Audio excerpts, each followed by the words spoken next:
인데 세례를 받기 전에 모두 이 영상을 한번 보셨으면 좋겠어요. 네, 보셔서 세례가 어떤 건지.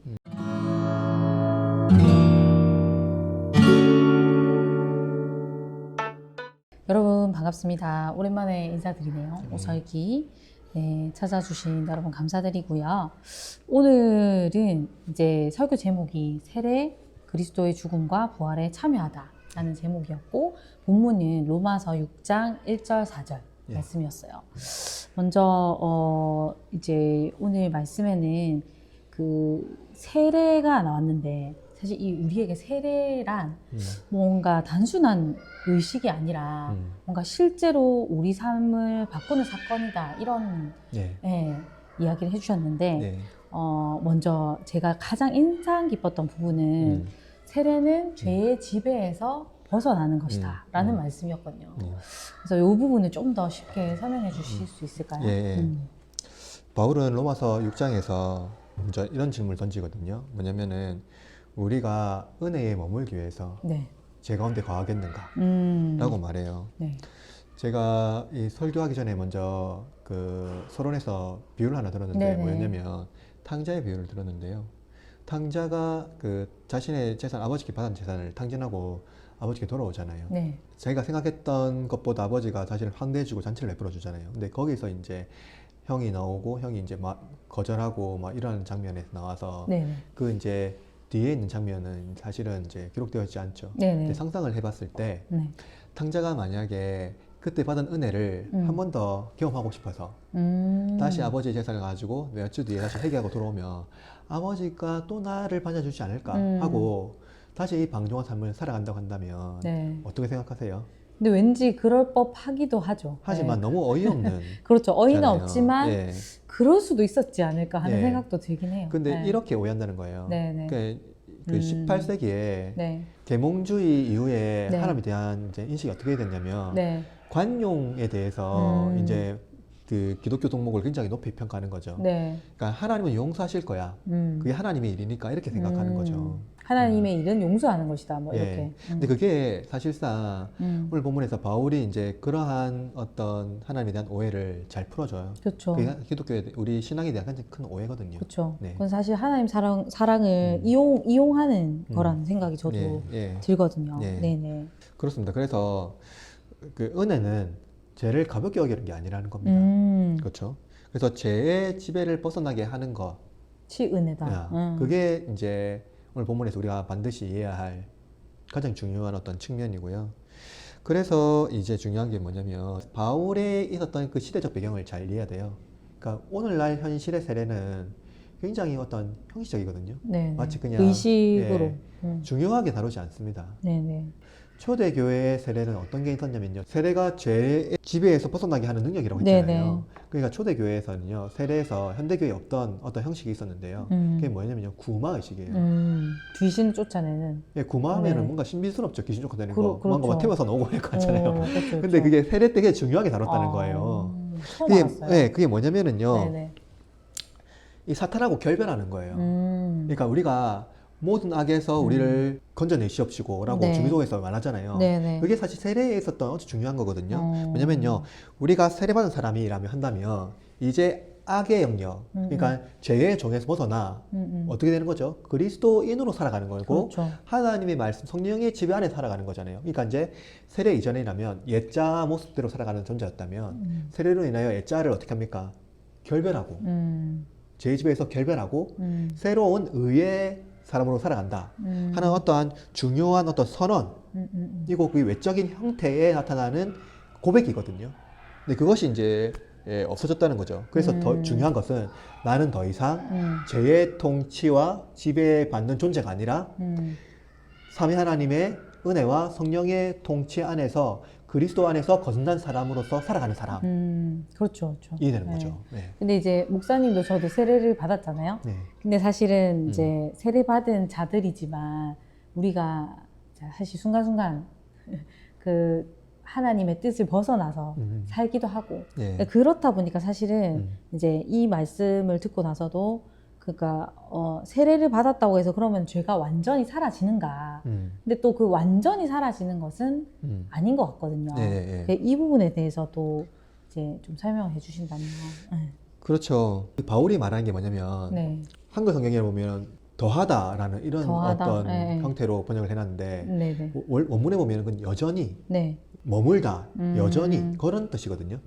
그래서 이제 그게 뭐냐면은 의도적으로 죄에 거한다라는 형태예요. 사실은 죽은 거는 죄가 아니라 우리거든요. 네. 죄에 대하여 죽은 우리란 말입니다. 네. 그러니까 우리가 죽은 거죠. 네. 근데 죄는 여전히 흔적이 남아있고요. 기억에 남아있어요. 우리를 지배하려고 하거든요. 네. 근데 우리가 죄에 대해서 죽었기 때문에 네. 죄가 우리에서 지배하지 못하는 것이 죄가 여전히 우리의 활동 범위에서 완전히 그러니까 무균성대가 되지는 않았다는 거죠. 죄가 완전히 사라졌다 이런 의미라기보다는 네. 죄가 더 이상 지배하지 못한다. 우리를 지배하지 못한다. 그렇죠. 그러니까 이거예요. 우리 연약하잖아요. 네네. 연약함에 의해서 죄가 우리 가운데 일어날 수 있거든요. 그러니까 하나님도 우리의 연약함을 긍휼히 여기시거든요. 네네. 그런 면에서 우리가 완전히 사라진 것이 아니라 죄의 영역 안에서는 존재하지만 그럼에도 불구하고 죄가 지배하는 것이 아니라 의의 지배를 받는 존재로서 살아가는 네네. 것이라는 겁니다. 그래서 이제 세례가 죄가 죽는 의식이 아니고 신자가 새롭게 사는 출발점이다 이런 얘기도 하셨거든요. 그쵸. 예. 예. 그런데 그러면 이제 그 말씀을 들으니까 이제 세례는 사실은 지금 일반적으로 교회에서 뭔가 교회 가입하기 위한 수단, 예를 들면 이제 군대에서 막 세례 한꺼번에 주고 그렇게 하잖아요. 근데 그게 사실은 아니고 통치의 변화다. 죄의 왕국에서 하나님 나라로 옮겨지는 사건이다. 이렇게 이제 얘기를 하는 것 같아요. 예. 아주 정확하게 잘 말씀해 주셨는데요. 네네. 하나님께서는 우리를 그리스도의 통치 안으로 옮기셨어요. 네. 그러니까 죄의 통치에서.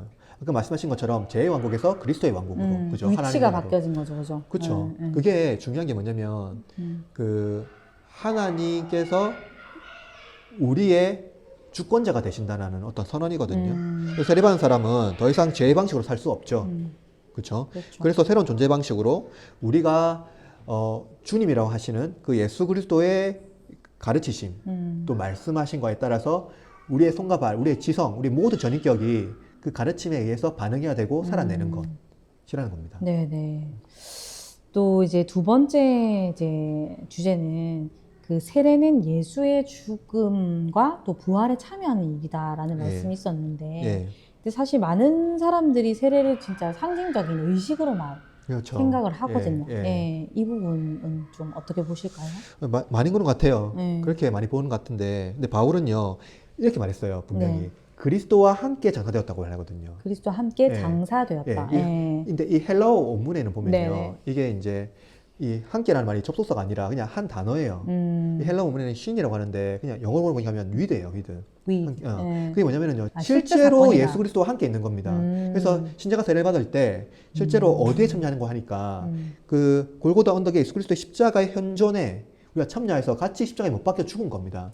그래서 세례는 단순히 그냥 어떤 은유 또는 상징이 아니라 실제로 예수 그리스도의 십자가에 내가 예수 그리스도와 함께 못 박혀 죽었다. 뭡니까? 옛 자아와 옛 그 본성들, 그리고 죄의 지배를 받던 우리의 모든 어떤 습관들, 삶의 모습들 다 예수 그리스도의 십자가에서 죽었다 하는 것의 시제적인 현실, 참여라는 거죠. 그렇다면 세례식은 사실 일종의 장례식이라고 할 수도 있겠네요. 그렇죠. 그렇게 볼 수 있어요. 왜냐면은요, 이 세례라는 단어가 나의 그 옛자를 죽이는 사건인데, 왜냐면 세례는 단어 자체가요, 베프티조라고는 헬라어 단어인데요. 그게 그 헬라어 단어에서 의미하는 바가 뭐냐면 그냥 지역하면 이거예요. 익사하다예요. 물에 잠기다. 그래서 잠기는 게 아니라 죽었다는 물에 겁니다. 빠져 죽는다잖아요. 익사는 그대로. 잠겨 죽은 겁니다. 그래서 그리스도와 함께 실제로 물에 빠져서 죽은 사건을 말하는 거죠. 그러니까 세례는 그 물속에 가라앉아서 완전히 죽고 뭡니까? 그리스도와 함께 다시 사는 그 부활 사건을 말하는 겁니다. 그러면 세례를 받는다는 건 결국 우리가 예수님 안으로 들어간다. 그렇죠. 맞아요. 바울은 그리스도와 합하여 세례받는 자는 그리스도로 옷 입고라고 말했거든요. 갈라디아서 2장 27절에 이렇게 말하고 있습니다. 근데 세례는 예수님과 합하여라고 말할 때 또 여기서는 또 위드라고 사람이 이해할 수 있는데 아닙니다. 영어로 보면은요, into예요. 예수님 안으로 들어간다는 거잖아요. 쉽게 말하면요, 예수님 안으로 들어간다는 하는 것은 우리가 예수님과 연합한다는 의미입니다. 완전 합친다는 의미예요. 합친다는 의미예요. 그래서 세례받은 자는 예수님 안에 들어가서 예수님과 함께 예수님 안에서 연합된 상태에서 죽는 거예요. 그게 뭐냐면은요. 이 우리가 세례받을 때 예수님과 십자가 사건에서 그냥 이 상징이고 우리는 그냥 세례받는 이런 사건이 아니라 세례받을 때 예수님이 십자가 사건 앞에 그냥 들어가는 겁니다. 십자가 예수님의 고통 앞에 내가 경험을 해야 돼요. 세례받을 때. 이러한 고통 가운데 나를 죽이셨구나. 제 가운데 내가 그렇게 기뻐하고 즐거워하는 일들을 내가 좀 단절한다. 그래서 세례는 결국은 관용이 아니고 이제 죽음인데 근데 이제 하나님이 죄를 그냥 넘어가신 게 아니라 아들이 죽으심으로 그 죄를 해결하신 거잖아요. 그렇죠. 굉장히 중요한 사건이죠. 네네네. 하나님은 죄를 관용하시는 분이 아닙니다. 하나님은 용서하시는 분이라고 생각하지만 사실 하나님은 우리를 구원하시는 분이거든요. 그러니까 구원하기 위해서는요, 이 용서라는 차원에서 그냥 용서가 되는 것이 아니라 이 죄에 대한 형벌이 반드시 지불해야 돼요. 그것을 우리에게 확증시켜 주기 위해서 세례라는 이것을 통해서 실제로 우리가 예수 그리스도로 거듭나는 외적인 표징을 보여주는 거예요. 그러니까 회심한다고 했을 때 사실 사람들 모르잖아요. 우리 마음의 변화니까요. 근데 하나님은 이 세례라는 걸 통해서 실제로 우리가 회심했다는 사건을 공적으로 표현으로 해서 확실하게 이제 우리한테 선언하고 보여주는 거죠. 그래서 이 세례는 굉장히 중요하고요. 그래서 이 세례를 통해서 부활의 생명에서 일어나는 우리의 법전적인 선언, 또 동시에 또 다른 측면에서는 우리의 존재의 변화까지도 보여주는 사건이라 할 수 있습니다. 네. 그래서 저는 지금 든 생각인데 세례를 받기 전에 모두 이 영상을 한번 보셨으면 좋겠어요. 보셔서 세례가 어떤 건지 어떤 정말 깊은 의미가 있는지를 알고 세례를 받는 게 되게 중요하겠다는 생각이 방금 들었습니다. 만약에 세례를 받았다 하더라도 그렇죠, 사실 그렇죠. 세례를 안 되니까 그 교회에서 세례 받는 사람들 통해서 나의 세례를 다시 한 번 더 경험해 볼 수 있는 그런 것들도 좋습니다. 네네네. 마지막으로 세례 이후에 우리 신자들의 삶은 어떤 방향으로 나가야 할지. 바울은 새 생명 가운데 행하라고 말했거든요. 그게 뭐냐면은 세례가 끝이 아니라 이제 시작이라는 겁니다. 세례는 새로운 삶의 시작이거든요. 중생의 시작이잖아요. 그래서 죄의 종이 아니라 이제 의의 종이 사는 거예요. 그죠? 이제 하나님의 사람으로서 이제 살아가는 거죠. 의의 열매를 맺는 겁니다. 그래서 그리스도에 연합한 사람은 바울 1절에서 말했던 것처럼 은혜를 누리기 위해서 제 가운데 거하겠느냐 했는데 그렇지 않다는 거죠. 은혜를 누리기 위해서 우리는 뭐 해야 되냐면 방종이 아니라 의의 삶을 지속적으로 살아갈 때 은혜는 더욱더 풍성히 우리 가운데 누려질 수 있고 뿐만 아니라 의롭게 살고자 하는 열망이 우리 가운데 날마다 생기는 거죠. 결국 이제 세례는 은혜를 더 얻기 위해 죄를 짓는 게 아니라 은혜로부터 의롭게 사는 힘을 얻는 것이다. 그렇죠. 이거죠. 그렇죠? 네. 정말로 중요한 말씀입니다. 왜냐하면 세례는 새 언약의 표징이라고 말하거든요. 이건 진짜 중요한 말인데 세례가 외적인 어떤 형태란 말이에요. 그래서 우리가 진짜로 하나님의 인을 받는 그런 어떤 외적인 표시로서 굉장히 중요한 우리의 어떠한 의식이거든요. 그래서 제가 봤을 때는 이런 생각도 했어요. 세례식을 결혼식처럼 진짜 외등같이 하고 맞아요. 그렇게 하면 좋지 않을까. 좀 더 이런 것들이 물론 이제 그 자체로도 의미가 있지만 사람들이 더 각인하고 좀 기억할 수 있게끔 세레모니도 필요하지 세레모니도 않을까? 필요할까요? 그래서 오늘 이야기를 정리를 해보면 세례는 죄의 지배에서 벗어나는 자유의 선언이며 그렇죠. 동시에 예수의 죽음과 부활에 실제로 참여하는 사건인 것 같아요. 그래서 여러분들도 세례를 단순한 교회의 어떤 의식으로만 보시지 마시고 하나님이 우리 안에 새 생명을 시작하신 은혜의 표로 기억하시면 좋을 것 같고 그렇죠. 그리고 저는 이제 한 가지는 아까 이제 구마의식도 얘기를 하셨는데 우리가 사실 죄를 너무 가볍게 여기는 그런 성향들도 있잖아요. 우리가 그걸 방종으로 생각하면 안 된다. 그래서 이제 또 죄를 이길 수 있는 힘을 주심을 믿고 나가야 그렇죠. 되고 그 믿음을 가지고 우리가 이 세례의 의미를 다시금 되새기는 거 그런 게 되게 중요하다는 생각이 들었어요. 그래서 오늘 영상은 진짜 많은 분들이 좀 보시고 이 세례의 의미를 좀 다시 한번 다 같이 좀 되새길 수 있는 시간들이 되시면 좋을 것 같습니다. 오늘도 귀한 말씀 감사드립니다, 목사님. 감사합니다. 네.